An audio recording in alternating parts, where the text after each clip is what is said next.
اس وقت جو جنگ ہمارے اوپر مسلط کی گئی ہے، جس نے ہماری تہذیب کو بھی متاثر کیا ہے اور ہمارے عقائد نظریات کے اندر بھی تشکیک پیدا کر دی ہے۔ ویسے تو ایک زمانے میں اتنے بڑے بڑے حملے تھے، یہ معتزلہ کا حملہ کوئی چھوٹا حملہ نہیں تھا۔ 3 بادشاہتیں ان کے زیر اثر رہی ہیں۔ آپ نے یہ کہانیاں پڑھی ہوئی ہیں کہ امام اعظم ابو حنیفہ کی وفات جیل میں ہوئی تھی۔ آپ نے یہ سنا ہے کہ امام احمد بن حنبل کے بدن پر 1 انچ جگہ بھی ایسی نہیں تھی جہاں کوڑے کا نشان موجود نہیں تھا۔ لیکن آج معتزلہ کے نام سے کوئی گروہ، کوئی فرقہ دنیا پہ دکھائی دیتا ہے، انہوں نے اس کا ناطقہ بند کر دیا۔ دلیل سے، عملی قیام سے، جد و جہد سے۔ مرجیہ تھے، لا ادریہ تھے، اندیہ تھے۔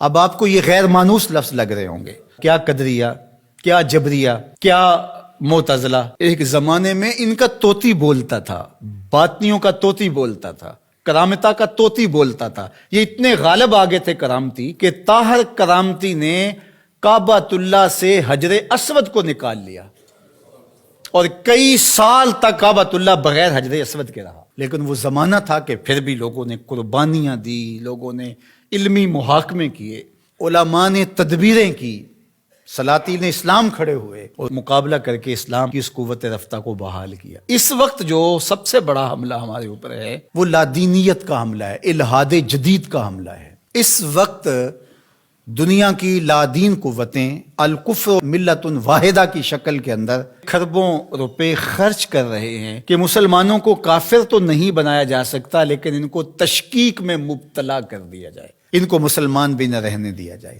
تشتت اور افتراق پیدا کر دیا جائے، فرقہ واریت کے بیج ان کے اندر بوئے جائیں، یہ باہم دست و گریبان ہو جائے، جغرافیائی تقسیمات پر ان کا یقین ایمان کی حد تک چلا جائے۔ عجم اور عرب کی لڑائی پر 2 ممالک کو آپس میں کھڑا کر دیا گیا، اور یہ جتنے فسادات مشرق وسطیٰ میں ہوئے ہیں، مسلم کش ہو گیا، ایک دوسرے کو مارنے لگے، لسانی بنیادوں پر، فرقہ وارانہ بنیادوں پر، قتل عام ہوا، مسلمان کا خون پانی سے بھی سستا ہو کر کے بہا، اور جنگیں جو بھی لڑی جاتی ہیں مفاد کی عالمی طاقتیں اسی خطے میں لڑتی ہیں۔ یورپ میں کوئی جنگ نہیں لڑی جا رہی، عالمی طاقتوں کا بازیچہ بن کے ہم رہ گئے ہیں۔ ہم کب شعور کی آنکھ کھولیں گے؟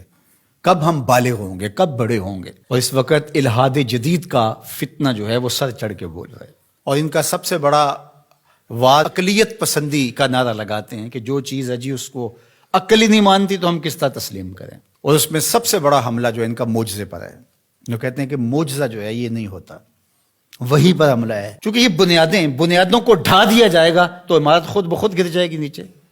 جب وہی کو کمزور کر دے، اس تصور کو دھندلا کر دیا جائے گا، تو کہتے ہیں وہی ممکن نہیں ہے، کہ یہ خلاف عقل ہے۔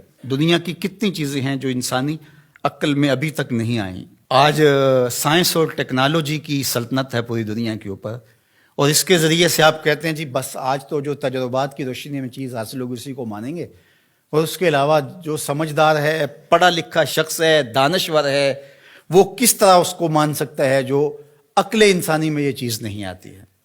جبکہ یہ خود ہی مانتے ہیں کہ انسانی عقل ابھی تک 5% یا 6% استعمال ہوئی ہے، باقی 94-95% انسانی عقل سے بھی اتنا کام نہیں لیا گیا، ابھی سپیر پڑی ہوئی ہے۔ اور وہ دعویٰ کر رہا ہے پیغمبروں پر ہونے والی وحی پر اور وہ معجزات پر۔ اللہ اکبر! جبکہ بہت ساری ایسی چیزیں ہیں جو معجزات کی دنیا کی مسلمہ ہیں اور انسانی تاریخ اس کا انکار نہیں کرتی، جس میں حضرت عیسیٰ علیہ السلام کی بغیر باپ کے ولادت ہے، اور آج دنیا کے لوگ اس بات کو مانتے ہیں۔ اب مجھے بتایا جائے کیا عقل انسانی اس کو قبول کرتی ہے؟ لیکن دنیا مان رہی ہے۔ فرعون کی باڈی کے بارے میں سورہ یونس کے اندر اللہ تعالیٰ نے ارشاد فرمایا کہ ہم نے اس کی لاش کو لوگوں کی عبرت کے لیے باقی رکھا ہوا ہے۔ اگر فرعون کی لاش نہ ملتی تو آج یہ لوگ اچھل رہے ہوتے کہ کیسے ہو سکتا ہے، یہ قرآن نے ویسے ہی کہہ دیا۔ اس پہ شور و غل، یہ 2 نمبر جعلی دانشور، وہ کہتے عقلیت تسلیم نہیں کرتی، عقل نہیں مانتی، لہٰذا ہم نہیں مانتے کہ فرعون کی باڈی محفوظ ہوگی۔ پانی میں کس طرح محفوظ رہ سکتی ہے؟ مچھلیاں نوچ نوچ کے کھا گئی ہوں گی اس کو۔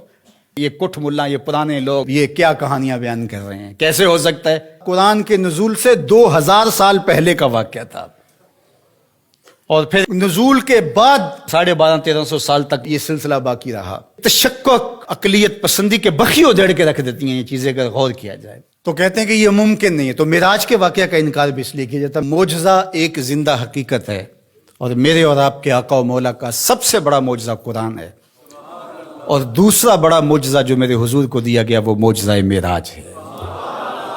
اب عقل انسانی مانتی ہے یا نہیں مانتی ہے، لیکن میرے حضور وہاں سے ہو کر آئے ہیں جہاں کسی کا تصور بھی نہیں آ سکتا.